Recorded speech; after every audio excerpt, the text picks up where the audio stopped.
dari sini.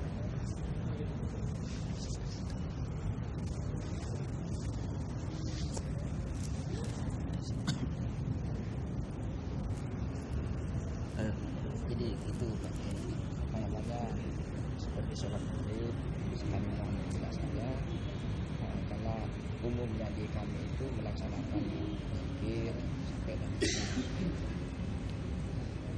di masjid kami ini ada beberapa warga yang merasa terganggu dengan apa namanya. Dari mana? Dari Sengkang. Oh, Sengkang, Sulawesi Selatan ya. Untuk menghilangkan kebiasaan-kebiasaan yang sudah menjadi tradisi di masyarakat kami. Jadi ada orang-orang tertentu yang ingin mengganggu atau menghilangkan zikir setelah maghrib atau setelah isya dan belum setelah subuh. Ini warga ini sangat merasa terganggu. Baik. Yang pertama ya, saya sampaikan bahwa memang ada gejala yang terjadi pada akhir-akhir ini, satu keinginan sekelompok orang Islam yang ingin memaksakan kehendaknya terhadap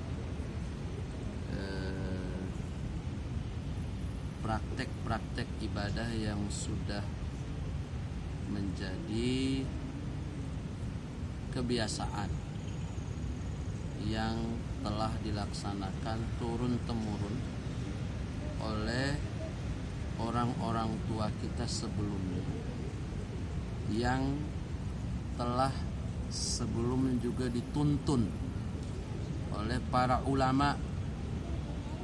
Jadi tata cara atau tradisi beribadah tadi itu dituntun oleh ulama, bukan dituntun oleh nenek moyang yang tidak mendapat petunjuk, bukan ikut-ikutan tradisi nenek moyang yang kafir, bukan ikut tradisi nenek moyang yang tidak Islam, tapi nenek moyang yang kita ikuti itu ulama-ulama Islam sebagai pembawa-pembawa Islam pertama sekali ke Indonesia, yang umumnya beliau-beliau itu adalah ulama-ulama yang bermadhab Syafi'i. Kemudian ulama-ulama itu telah menuntun kita sesuai dengan keadaan, ya, kebiasaan, kecenderungan, ya, orang-orang Islam di Indonesia ini dengan tradisi-tradisi yang tersebut, seperti selesai sholat mereka memberi contoh atau menuntunkan berzikir. Berzikir itu jangan disamakan dengan ibadah sholat.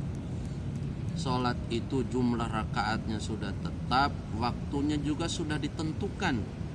Sedangkan zikir itu waktunya tidak ditentukan dan jumlahnya tidak dibatasi. Maka berzikir selesai sholat itu termasuk waktu untuk berzikir, tidak terlarang untuk berzikir. Berzikir itu boleh berjamaah, boleh sendiri-sendiri, ya.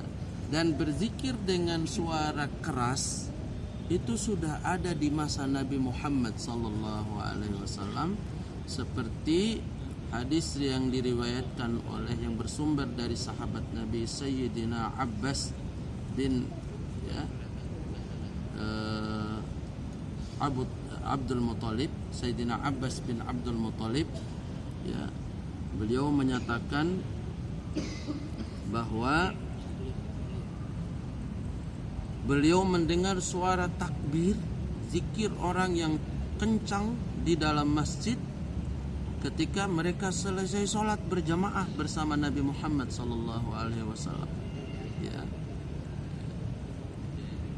Al-zahru bidzikri inda kulli salatil mafruḍah kana fi ahdin Nabi sallallahu alaihi wasallam.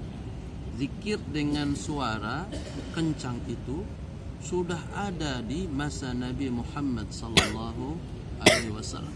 Maka ulama Saudi seperti Abdullah bin Bas, ya, Syekh bin Bas itu juga menyimpulkan atau menyatakan bahwa ya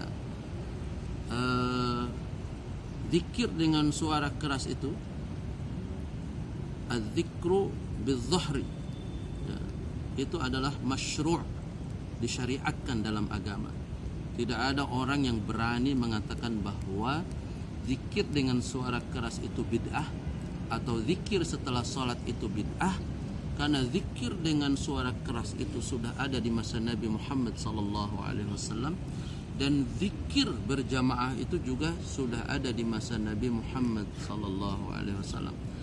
Berani-berani orang yang mengaku-ngaku ustadz atau mengaku-ngaku ustadz melarang orang berzikir atau mengatakan bid'ah terhadap perbuatan zikir yang sudah dituntunkan oleh Nabi Muhammad SAW, dan itu sudah ada di masa Nabi. Sahabat-sahabat berzikir dengan suara keras, ya. Oke, itu yang pertama. Yang kedua, tentang doa berjamaah misalnya. Doa berjamaah itu ada dalam hadis sahih yang diriwayatkan oleh Imam Al-Hakim, ya, dalam Mustadraknya, dan ini menurut ulama hadis itu sanadnya sanad hadis ini adalah sanad yang baik, ya, sanad yang baik menurut ulama hadis, ya. Maka walaupun orang meragukan hadis-hadis yang diriwayatkan oleh Imam Al-Hakim, tapi untuk kasus hadis ini sudah diteliti oleh para ulama hadis, ini sanadnya adalah sanad yang bagus, ya. Tidak ada cacat dalam sanad tentang riwayat hadis yang berikut ini, ya.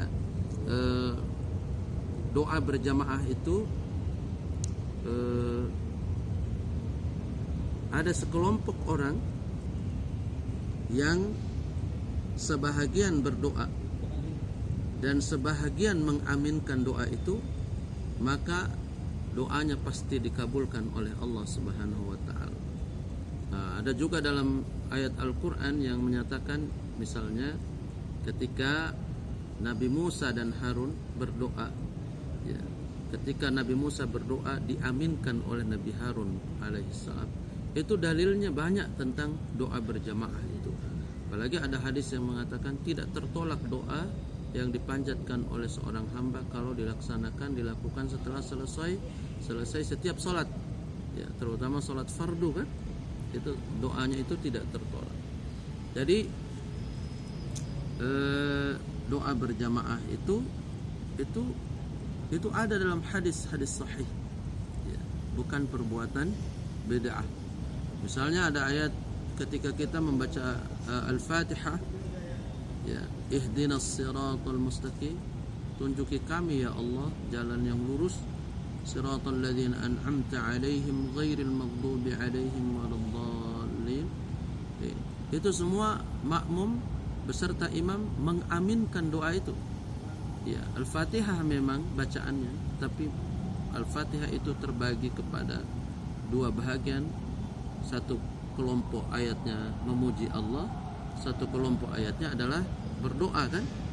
Ihdinas siratal mustaqim siratal ladzina an'amta 'alaihim, itu doa, dan itu doa berjamaah, ya kan. Enggak mungkin kita merubah Fatihah dengan ihdinis siratal mustaqim walaupun salatnya sendiri. Tetap itu ihdinas siratal mustaqim, itu bahagian dari dalil, ya, tentang doa berjamaah, ya, doa berjamaah. Tentang kunut, memang dalam pendapat ulama-ulama mazahibul arbi'ah, mazhab yang 4 itu, 3 ulama mengatakan bahwa kunut itu tidak merupakan sunat dalam sholat subuh. Tapi menurut imam kita, Imamun Syafi'i, subuh, dalam waktu subuh ketika bangun dari i'tidal, ya, bangun dari ruku, ketika ya i'tidal itu Selesai bacaan i'tidal, sunnah membaca kunut. Itu contoh dari Nabi Muhammad SAW, bukan perbuatan bid'ah. Banyak sekali hadis yang menjelaskan bahwa Nabi kunut dalam sholat subuh. Ada bahkan hadis yang mengatakan bahwa Nabi tidak pernah putus kunutnya sampai akhir hayatnya ketika sholat subuh. Maka berdasarkan hadis-hadis itu, Imam Syafi'i mengatakan, menyimpulkan dan berijtihad bahwa kunut dalam sholat subuh itu adalah sunnah. Ya, sunnah. Tidak ada orang yang berhak melarang-larang orang untuk melaksanakan sholat subuh. Melaksanakan kunut dalam sholat subuh. Dan kunut dalam sholat subuh itu bukan perbuatan bid'ah. Itu dicontohkan oleh Nabi Muhammad SAW. Itu dijelaskan dalam beberapa atau banyak sekali. Ada yang inventarisir, ada 15 hadis yang menjelaskan bahwa Nabi kunut dalam sholat subuh itu. Dan kunut dalam sholat subuh itu bukan hanya perbuatan yang dilakukan oleh orang Islam di Indonesia.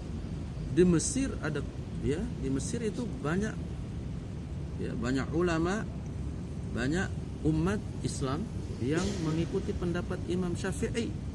Mereka kunut dalam sholat subuh. Tidak ada pendapat ulama di Mesir yang melarang orang sholat subuh dengan tanpa kunut. Ya, itu tetap dalam sholat subuh. Ketika beberapa ratus tahun yang lalu, kira-kira 200 tahun yang lalu, di Masjidil Haram pun kunut. Ya, Masjidil Haram kunut. Ya, Masjidil Haram kunut. Itu ada seorang ulama yang bermadzhab Syafi'i yang menjadi imam di Masjidil Haram ketika itu, yang beliau melakukan kunut ketika subuh. Jadi di Masjidil Haram dulu di Saudi Arabia itu mereka dulu menggunakan empat-empatnya mazhab, bukan hanya satu mazhab, atau bahkan bukan disempitkan menjadi Wahabi atau Salafi sekarang ini. Tidak, dulu itu empat-empatnya mazhab diberlakukan.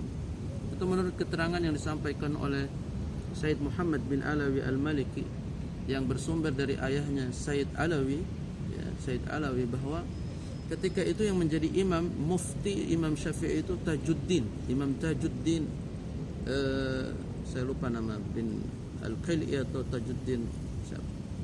Itu beliau saat itu mendapat masalah memang, ya, dilarang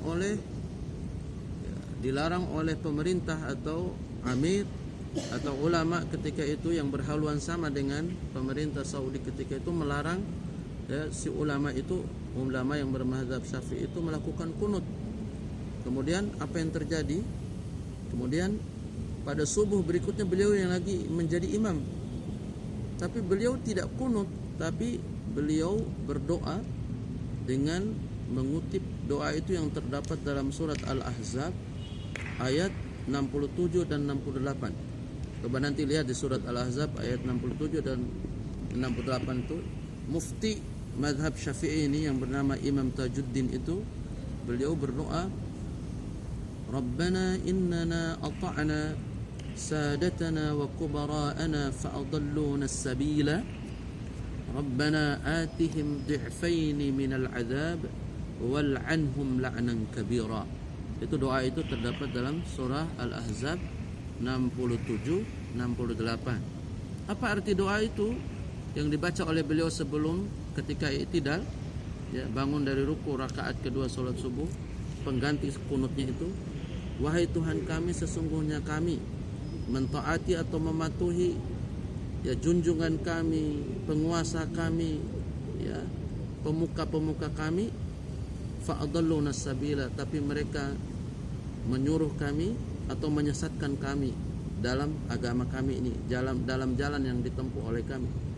Wahai Tuhan kami, Rabbana atihim di'faini minal azab, berikan timpakan kepada mereka azab 2 kali lipat, azab 2 kali lipat, wal'anhum la'nan kabira, laknatlah mereka dengan laknat yang besar.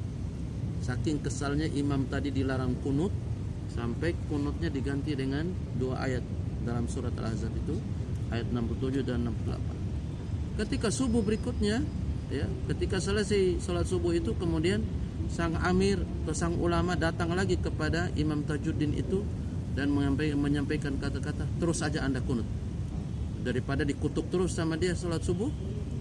Akhirnya terus salat subuh. sholat subuh dengan kunut di Masjidil Haram.